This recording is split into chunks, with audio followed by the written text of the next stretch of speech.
ఇక జిహెచ్ఎంసీ సర్వసభ్య సమావేశాలు వాడివేడిగా సాగుతున్నాయి. ఇవాళ సెకండ్ డే రెండో రోజు జిహెచ్ఎంసీ కౌన్సిల్ సమావేశం జరగనుంది. ప్రశ్నోత్తరాలు బడ్జెట్పై చర్చించనుంది కౌన్సిల్. 8,437 కోట్ల బడ్జెట్ను ఆమోదించనుంది. మరోవైపు పార్టీలతో సంబంధం లేకుండా అధికారులు అభివృద్ధిని పక్కన పెట్టి అవినీతికి పాల్పడుతున్నారని కార్పొరేటర్లు ఆరోపిస్తున్నారు.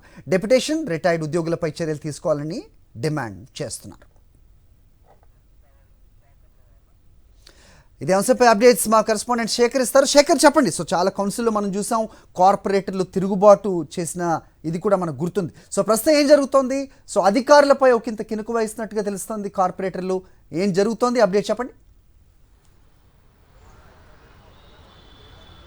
హరి, 6 నెలల తర్వాత జిహెచ్ఎంసీ కౌన్సిల్ సమావేశం రసాబసాగానే సాగిందని చెప్పుకోవాలి. పార్టీలతో సంబంధం లేకుండా అన్ని రాజకీయ పార్టీలకు సంబంధించినటువంటి కార్పొరేటర్లు అధికారుల మీద తీవ్రమైనటువంటి విమర్శలు చేయడము, ఆరోపణలు చేస్తూ ఉన్నారు. 100 కోట్ల రూపాయల అవినీతికి పాల్పడుతూ ఉన్నారు, వసూళ్లకు పాల్పడుతూ ఉన్నారు అంటూ అట్లాంటి అధికారుల మీద కఠినమైనటువంటి చర్యలు తీసుకోవాలంటూ కౌన్సిల్ సమావేశాల్లో డిమాండ్ చేసినటువంటి పరిస్థితులు ఉన్నాయి. ఇక నిన్న మొదటి రోజు ఆ సమావేశాల్లో 3 ప్రశ్నల మీద కీలకంగా చర్చ జరిగింది. మొదటిది ఎలక్ట్రిసిటీకి సంబంధించినటువంటి అంశము, రెండోది ఉద్యోగులకు సంబంధించినటువంటి అంశము, మూడోది ఏవైతే ఈ ప్రస్తుతం జరుగుతున్నటువంటి చర్చ ఏదైతే ఉందో దీని మీద ముఖ్యంగా ప్రకటనలకు సంబంధించినటువంటి విషయంలో హైదరాబాద్ నగరంలో ప్రకటనలకు సంబంధించి మెట్రోకి సంబంధించినటువంటి మెట్రో పిల్లర్స్ కావచ్చు, బస్టాండ్ కావచ్చు, షెల్టర్స్ కావచ్చు, మెట్రో స్టేషన్లలో ప్రకటనలు కావచ్చు, వీటి మీద 100 కోట్ల రూపాయలు అవినీతికి అధికారులు పాల్పడుతూ ఉన్నారు.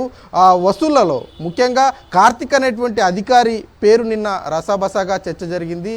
కౌన్సిల్ మొత్తంలో హాట్ టాపిక్గా నిలిచింది. కార్తిక్ ట్యాక్స్ పేరుతో అధికారి 100 కోట్ల రూపాయలకు అవినీతికి పాల్పడ్డాడంటూ ఏకదాటిగా అన్ని పార్టీలకు సంబంధించినటువంటి కార్పొరేటర్లు ఆరోపణలు చేసినటువంటి పరిస్థితులు ఉన్నాయి. వీటి మీద మేయర్ స్పందిస్తూ ఎలక్ట్రిసిటీ అట్లాగే ప్రకటనలు, ఈ ఉద్యోగులకు సంబంధించినటువంటి విషయంలో హౌసింగ్ కమిటీలు వేద్దాము, ఖచ్చితంగా విచారణ చేద్దాము అంటూ మేయర్ ప్రకటన చేసినటువంటి సిచ్యువేషన్స్ ఉన్నాయి. ఇక ఈరోజు బడ్జెట్కు సంబంధించినటువంటి అంశం మీద చర్చ జరగబడుతుంది. 7,937 కోట్ల రూపాయల జిహెచ్ఎంసీ బడ్జెట్ ఉంటే హౌసింగ్కు సంబంధించి మరొక 500 కోట్లు, మొత్తం 8,400కు పైచిలకు ఆ బడ్జెట్ జిహెచ్ఎంసీది ఉందని చెప్పుకోవాలి. దీని మీద ఈరోజు చాలా కీలకమైనటువంటి చర్చగానే కార్పొరేటర్లు భావిస్తూ ఉన్నారు. మరి ఎట్లాంటి అంశాలు తెర మీదకి వస్తాయి, ఏ రకమైనటువంటి అంశాలు కార్పొరేటర్లు మాట్లాడతారు అన్నది చూడాల్సి ఉంటుంది. హరి. ఓకే సతీష్.